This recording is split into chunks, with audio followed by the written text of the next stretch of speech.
skip all this part.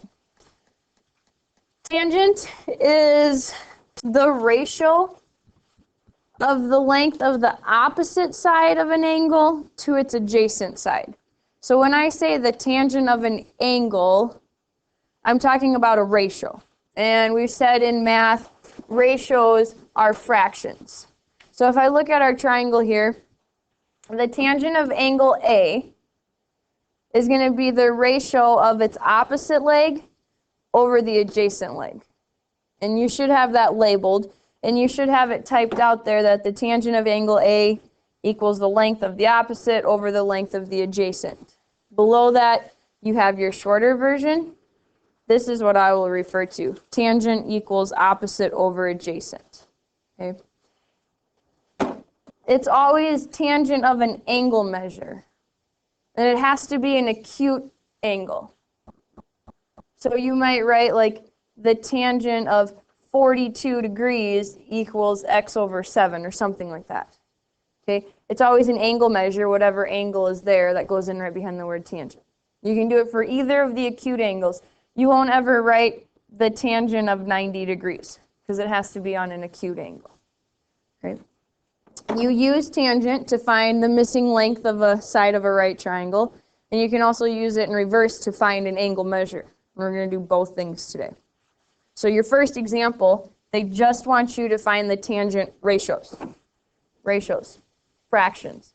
So all you're doing is writing the fraction for each of these tangents. Remember, tangent equals opposite over adjacent. So the tangent of angle A, when I look at angle A down here, which side is opposite of it? 20, good, so I'm going to label that as opposite. Which one is adjacent to angle A? They're both of them are adjacent, that's left over, but we're going to use 21 because it's always a leg. And 29 is our hypotenuse, and the hypotenuse is always hypotenuse, it won't switch. So when I go to write my ratio, my fraction, I'm going to say the tangent of A equals 20 over 21. Can you reduce 20 over 21? No. Then you're done. This is how you would leave your answer. You also have to write it for the tangent of B. So now I'm looking at the other acute angle. Which side is opposite of B? How about adjacent? Hypotenuse stays hypotenuse. So now the tangent of B is going to be the opposite, 21, over the adjacent 20. I still can't reduce that. There's nothing besides 1 that goes into both of them. Don't rewrite this as a mixed number. Don't make this 1 and 1/20th. And don't rewrite it as a decimal. If it's an improper fraction, just keep it as an improper fraction. Because these are representing the side lengths. And if I write this as 1 and 1/20th, it's more confusing to understand what sides are what. Okay, so keep them as fractions. Improper. Cool. Number 2, actually using it to find the height of something. To measure the height of the tree, Alma walks 125 feet from the tree.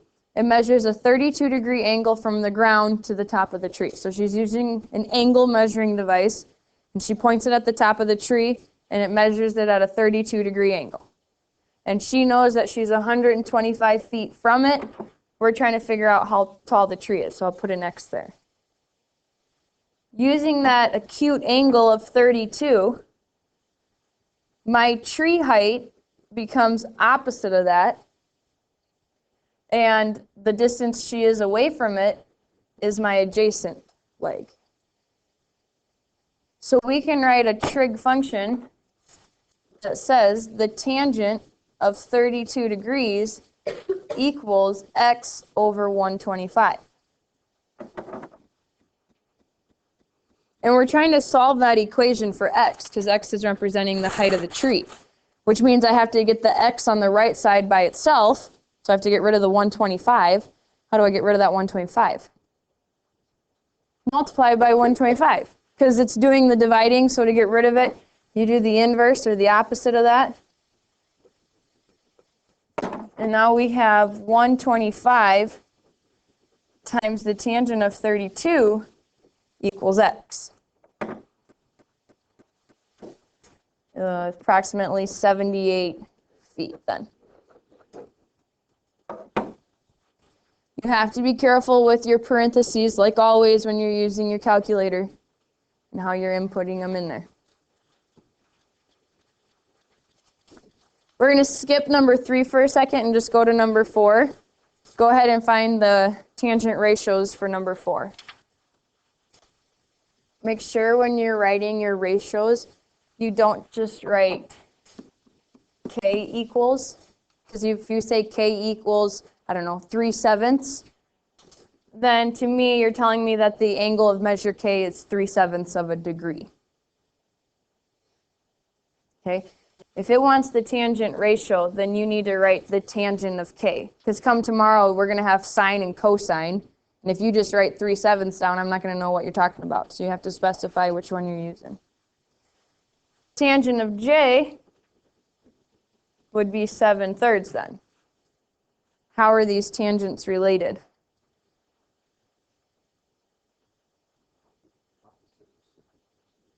Careful. Just reciprocals. If they were opposite, one would be positive and negative. Good, but these are just reciprocals of each other. Same as they were on the first one we did. We had 20 over 21 and 21 over 20. In a right triangle, the acute angles tangents will always be reciprocals of each other. If I look at this one on the board with the 3 and 11, if I found the tangent of angle A, it would be 11/3. Tangent of angle B would be 3/11. So the tangents in the same triangle are going to be reciprocals of each other. Okay. We're going to go down to the next one too before going back to 3. Finding the side lengths in a triangle. So number 5, this is a 54-degree angle, so it's not a special right triangle. I don't have enough to use the Pythagorean theorem, so I have to use a trig function. So by the end of this, you're going to have 3 different ways to find side lengths. Regular right triangle, so Pythagorean theorem, a special right triangle, or one of your trig functions. It just depends on what's given to you. Here, there's not enough for either of the other 2, so I'm going to use my trig function. According to 54, W is opposite and 10 is adjacent. So after you have it labeled, you should be able to write your tangent ratio. The tangent of 54 equals the opposite over the adjacent. So the tangent of 54 equals W over 10. Trying to solve this for W, get it by itself. I have to get the 10 out of there. How do I move my 10? Again, multiply both sides by 10. And then you have 10 times the tangent of 54 equals W. And you just throw that in the calculator and round it to the nearest tenth. What does it come out to be? 13.8. I need to see what I wrote in black ink up here. Tangent 54 equals W over 10. If you don't want to show me the multiplying by the denominator thing, I'm okay with that. But I want to see your initial starting equation. Does that make sense?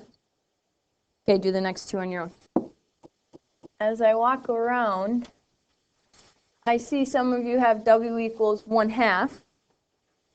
And using the triangle sum theorem, this angle over here would have to be 62 degrees. So does that make sense that the smaller side is across from the bigger of the 2 angles? No, it doesn't. So 0.5 would not be your solution. If you use the angle that you're given, 28, opposite is 1, adjacent is W.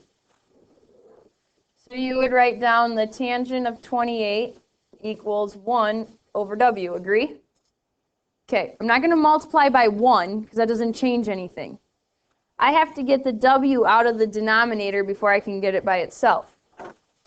Multiply both sides by W, and then you have W times the tangent of 28 equals 1. Is W alone yet? No, how do I move my tangent 28 over? Divide it, right? Because they're being multiplied. So when you divide both sides by the tangent of 28, they cancel over here, and what you have left is W. So in your calculator, you want to do 1 divided by tangent 28.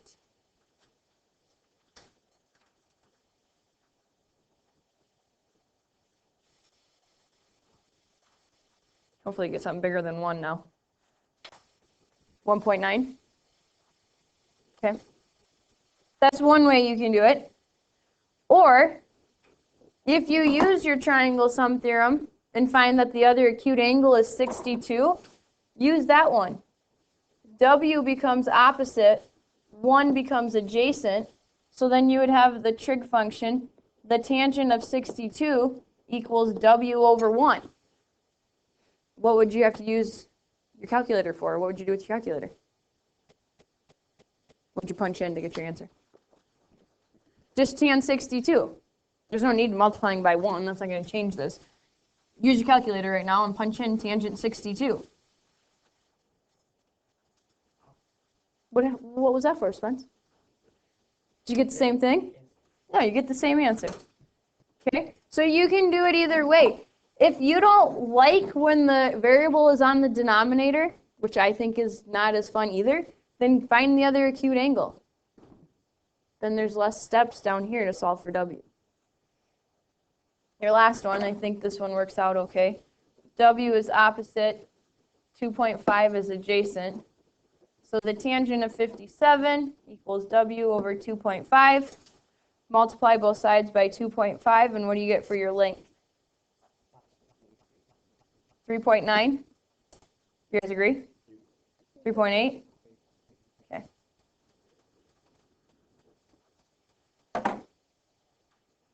Questions on finding the side lengths?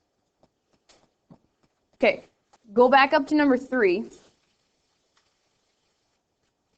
And this one says using the inverse of tangent, find the measure of angle R.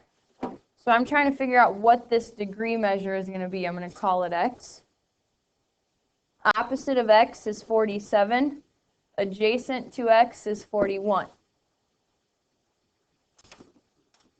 Tangent of X equals 47 over 41.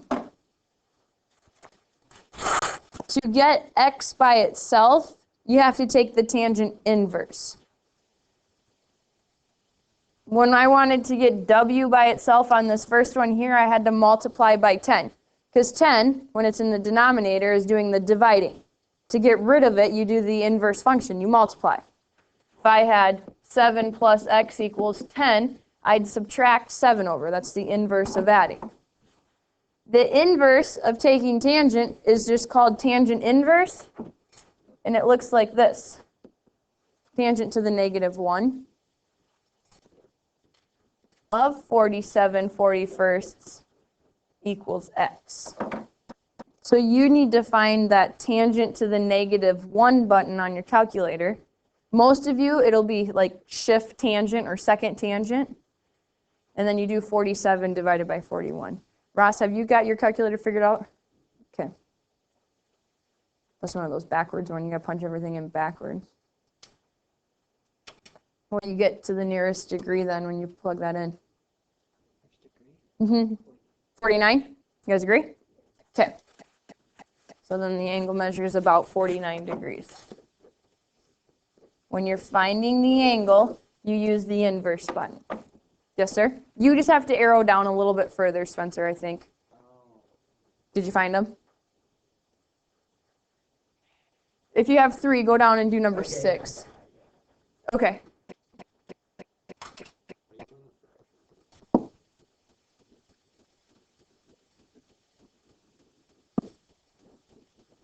So you'd have the tangent of y equals 100 over 41.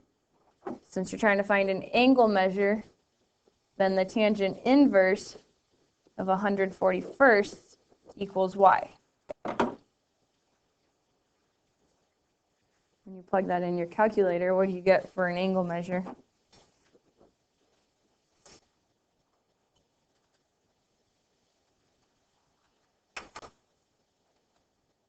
Okay.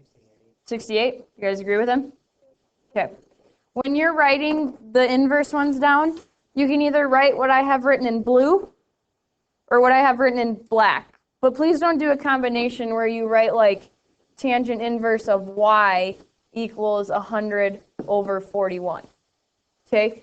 It's either the inverse of the fraction equals the variable, or just the tangent of the variable equals the fraction. But don't mix it all together, because this would be incorrect. So don't do that. Either write it in blue or write it in black. Capiche?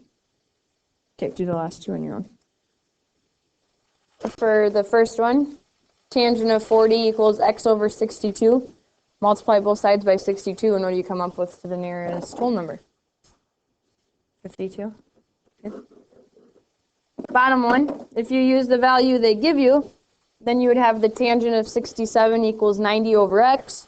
Multiply by x and then divide by tangent, so you end up doing 90 divided by the tangent of 67. What do you get with that one? 38? Or you can find this other angle measure, which would be 23, right? And you can write the tangent of 23 equals x over 90, so then in the calculator, you would do 90 times the tangent of 23, and it should come out to about 38 as well. So you can use either acute angle, it just depends what's there. Shortcut. The variables in the bottom, you divide. The variables in the numerator, then you end up multiplying the two values. Okay? Questions? Okay.